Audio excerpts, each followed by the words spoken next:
Welcome back. Over the last decade or so, Israel has gotten a reputation for being the so-called startup nation, and there are numbers to back it. In 2015, Israel saw 1,400 new startups. 373 of them raised a combined $3.58 billion. 69 were sold for a total of $5.4 billion. A little bit of context, if you're looking at investment dollars per capita, this is how Israel lines up, far beyond the U.S., China, and Europe. Itzik Yarkoni is trying to teach people how to export that. He's the author of Pass the Chutzpah, Please, an Israeli outlook on bold business and branding. Itzik, thanks very much for being here. Thanks. So before we get to how to export this and how other people can learn from it, explain your view of what makes Israel such a breeding ground for startup nations, because we see companies around the world coming here to try and figure it out. Well, actually, I'll start from the negative point. We're all speaking about the startup nation. That's a great brand, but people don't know that 89–90% of the startup fail. The different, I think, that our mentality is to keep push it. Like when I meet American people, they try to build a startup. After a year, if they didn't succeed, they're going home to get a job. Here, we keep trying. We have the chutzpah to keep going and even to approach abroad, to open a new office, starting new things, maybe change the platform, maybe change the startup.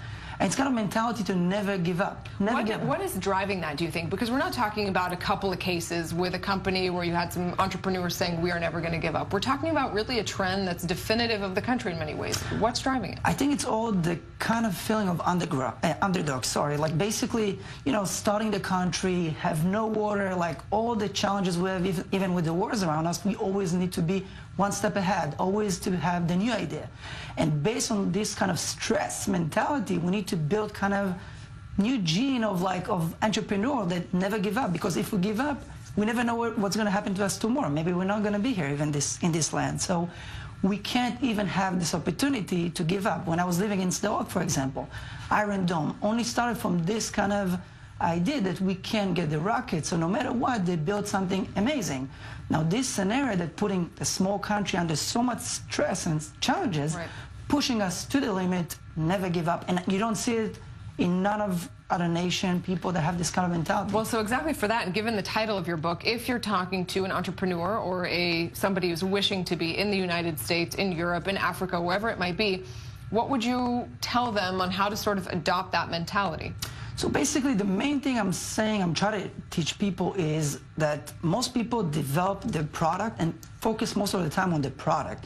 We as Israeli and a lot of our clients also in Beaumont, the company that I established, pushing to tell stories. Even if the product is not ready, keep pushing, put your name out there, never give up, go to the media, go to investors, and the main thing is, even if you have a failure, even if you didn't raise money, there is a new day, there is a new challenge, don't give up, and no matter what, keep pushing yourself. Now, the chutzpah element is to go to approach to Wall Street Journal, like as I did when I got a PR, when I only started my company.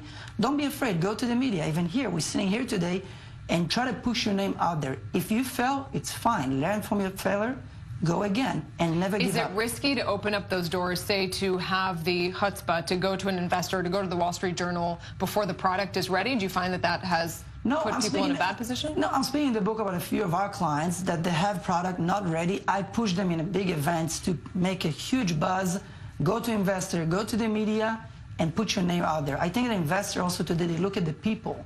Some of the product not ready, but if they're good people that know what they're doing, they're going to go with it. And other people don't have this confidence. They waiting, putting most of the time, again, product, the product need to be amazing. End of the road, nobody hear about them. And Israeli put their name out there. First their name, the story, and then the product can go, you know, we can improve it all. So it's okay if the product follows the story. As long as the story is good, the product can be less? Yeah, I think even the product can be changed. It can be even a completely different product. It doesn't matter, but put your name out there, make sure people know who you are, and have the chutzpah, the positive chutzpah. You know, I know that when I'm speaking about chutzpah, especially to the American audience, sometimes they say, oh, chutzpah is the Israeli guy that pushing me in the airport. Pushing in the right way and make sure that people know who you are and never give up. I think people, again, we're speaking about the Israeli mentality of chutzpah also is to build a strategy to also build from the army. Like a lot of the chutzpah is plan, find the right people, map your audience, strategically map and understand what you want to do. Other people, they don't have what we raise. I was in the Air Force, people coming in with a background, they know how to navigate fast and very effective. So let's not paint an entirely rosy picture. You spend a lot of time with startups. You spend a lot of time on this book. What do you think Israelis are doing wrong? I think what we're doing wrong is a few things. I would say the two main ones. One, we sometimes changing the product and changing what we do too fast. So if it didn't work for a few months, I'm trying something else. No patience. No patience, like it didn't work, I didn't raise money, I'm changing the brand, I'm changing.